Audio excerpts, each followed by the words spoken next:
Hi friends, it's Ashley from Ashley's Paper Heart, and today we're going to be doing a journal with me and my Hobonichi Cousin AVEC. This is my daily memory keeper slash journal, and just kind of where I keep track of what we do as a family. So I'm starting off by putting down some photos that I was wanting to use up. All these photos have nothing to do with what happened that day, and I think I actually only ended up using one of the photos, but I had some of these, one from our trip to the mountains, one when my son got his hair cut, and I don't know what is the other one. Oh, from the museum.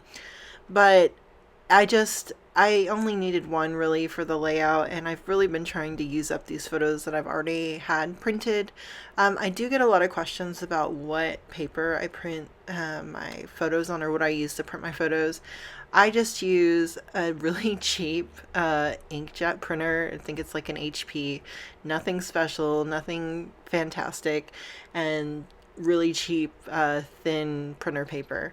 I mostly do that because I don't want to add a lot of bulk to my Hobonichi. I do have nicer like photo matte paper that I will print on if I actually need a better print, but I like to keep everything as thin as possible. I know it probably doesn't seem that way because of how much I like layer in into my Hobonichi, but the papers that I choose, I like to keep them on the thinner side just so that they don't bulk up my journal any more than it already is. So the spreads that I'm working on cover the days of July 15th and 16th.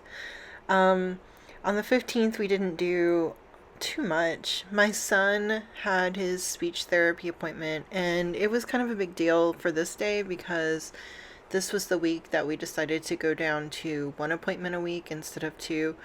My son has been in speech therapy for maybe 6 months now, and he has made so much progress, and I am so proud of him. Um, he, in the beginning, was not saying a lot of words. He wasn't like keeping up to where he was supposed to be in his age group. He was doing a lot more like grunting and pointing, but now he just talks constantly. He still needs to work on pronunciation, but he's 2.5, so pronunciation isn't going to be the best. As his mother, I can understand, I'd say 90% of what comes out of his mouth. And I think that's probably the case for most parents. They understand what their kid's saying more than random people off the street do.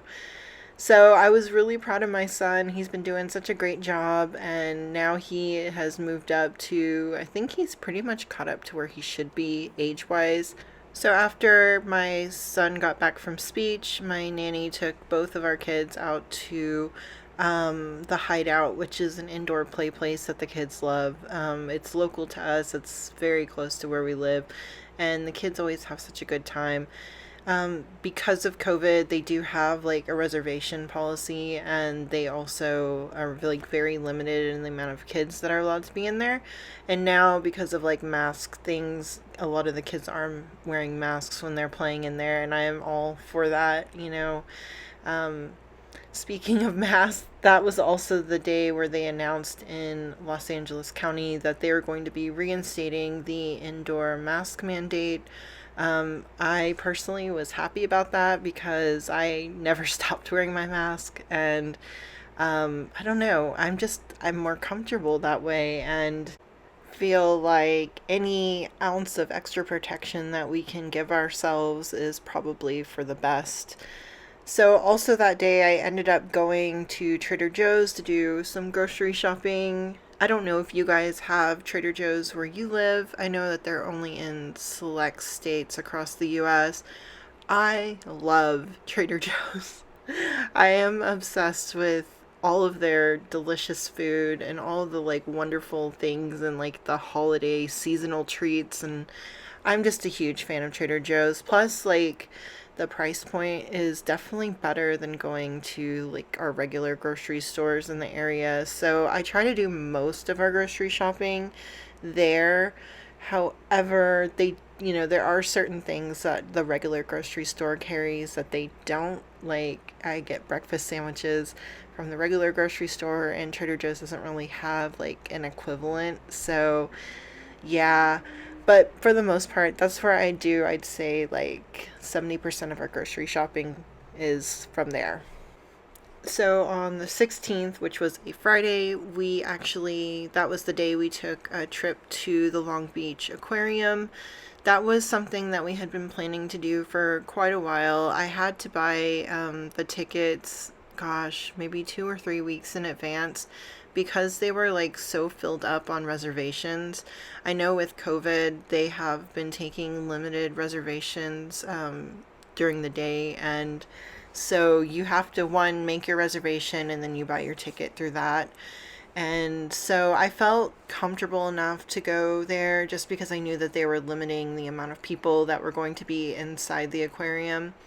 I actually will have a travel journal with me video showing and talking more about what we did at the aquarium, but I'll give like a basic like rundown here. So I hope you check that out. If I have it up before this video, I will link it up in the cards so that you're able to look at it if you want to hear like the full story of our trip and kind of how everything went. But to give kind of like in a nutshell, version of what we did. Traffic was awful because, one, it was Friday, and so a lot of people were driving into the city anyways.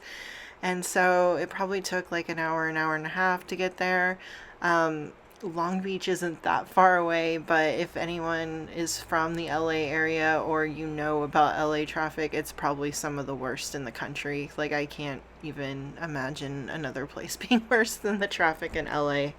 So we ended up getting there, I think around 10:15, and that was about the time that our reservations were for. I think you had like a 15-minute window of like having to get there on time. There were quite a few more people than I was expecting to see, but everyone was masked indoors and outdoors around the area, so I didn't feel too uncomfortable. My son was not having the greatest day that day, and honestly I was kind of disappointed about that because I was really excited to show them the aquarium, because for me, like, my husband and I had gone there once before my daughter was born, and I thought it was a really cool place and probably one of the coolest aquariums I've ever been to. And I was so excited to share that with both of my kids because neither of them had been there before. My son was very cranky. I have no idea why. I think probably hangry kind of thing. I mean, we did eat breakfast and have snacks, but he didn't start acting better until closer to after we had lunch, and that's why I kind of think that he was just hangry.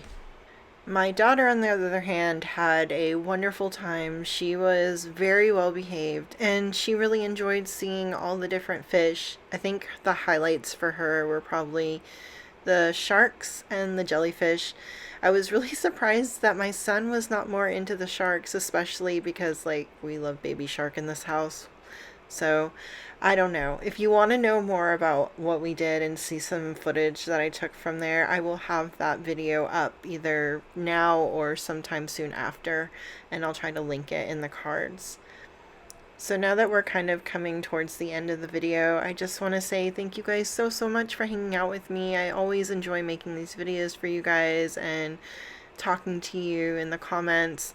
I hope that you guys have enjoyed it, and so give me a thumbs up if you have, comment and subscribe, and I'll see you next time. Bye.